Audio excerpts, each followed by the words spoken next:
Hi friends, எல்லாத்துக்கும் ரொம்ப பிடிச்சது ஒப்புட்டுங்க.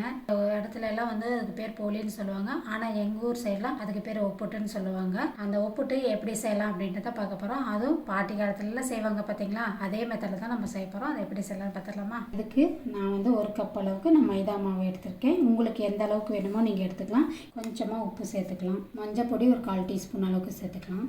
ஒரு தடவை மிக்ஸ் பண்ணிவிட்டு இப்போ தண்ணி ஊற்றி நம்ம எந்த பக்குவத்தில் நம்ம பிசைகிறோன்றதா இருக்குது.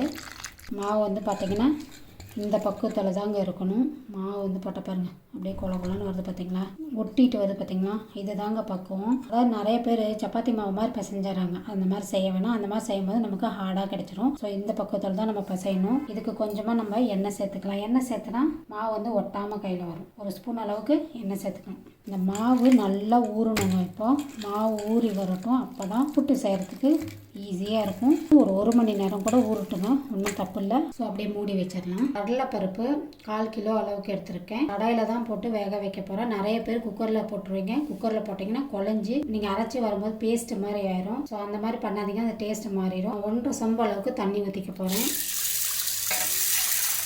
இப்போ தண்ணி கொஞ்சம் நிறையாவே சேர்த்துக்கோங்க, ஏன்னா பருப்பு தண்ணி இழுக்கும். இப்போ ஸ்டவ் ஆன் பண்ணிக்கலாம். நீங்கள் இதில் மஞ்சள் எதுவும் சேர்க்க தேவையில்லை. பருப்பு எந்த அளவுக்கு வேகணும் அப்படின்றத இந்த வீடியோவில் நீங்கள் பாருங்கள். பருப்பு வெந்துருச்சு. இப்போ பார்த்தீங்கன்னா பக்குவம் என்னன்றதை நான் காமிக்கிறேன் பாருங்கள். அப்படியே உடையுது பார்த்தீங்களா, அப்படியே தூள் மாதிரி ஆகுது பாருங்கள். இதுதாங்க பக்குவம். இதுக்கு மேலே நீங்கள் நைஸாக வேக வச்சிடாதீங்க. இது கிட்டத்தட்ட ஒரு 10 நிமிஷத்துலேயே எனக்கு வெந்துருச்சு.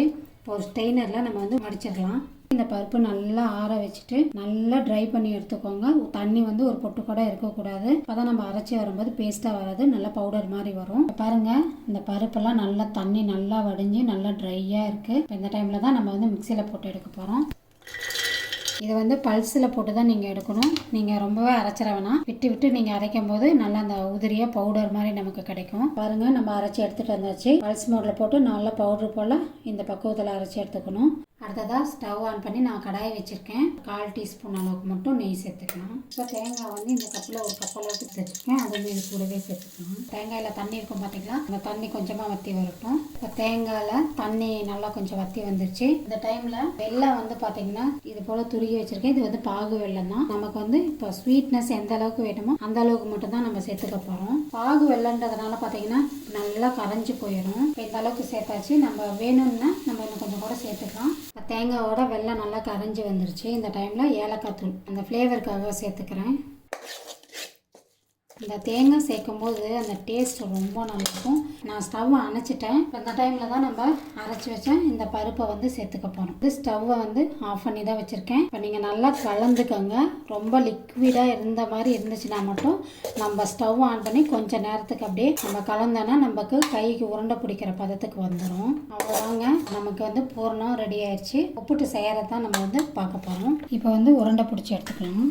உங்களுக்கு எந்த சைஸ் வேணுமோ அந்த சைஸில் நீங்கள் உருண்டை பிடிச்சி எடுத்துக்கோங்க. நான் எல்லாமே உருண்டை பிடிச்சி எடுத்து வச்சுட்டேன். இப்போது நம்ம உப்புட்டு போட்டுக்கலாம். மாவு பாருங்கள், நல்லா ஊறி வந்துருச்சு.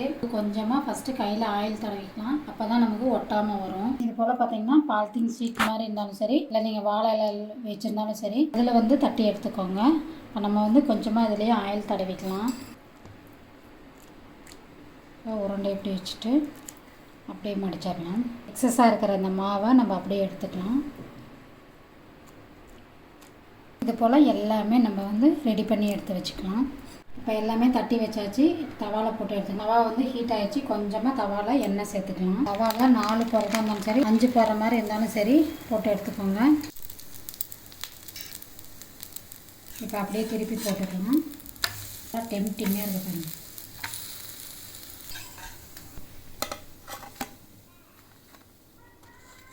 நம்ம பாரம்பரியமான ஒப்புட்டு சூப்பராக ரெடி ஆயிடுச்சு. பார்க்குறதுக்கே பார்த்தீங்களா செம்ம டெம்டிங்காக இருக்குது. இது போல் நீங்களும் செஞ்சு பார்த்துட்டு மறக்காமல் லைக் போட்டு மற்றவங்களுக்கும் ஷேர் பண்ணி விடுங்க. தேங்க்யூ.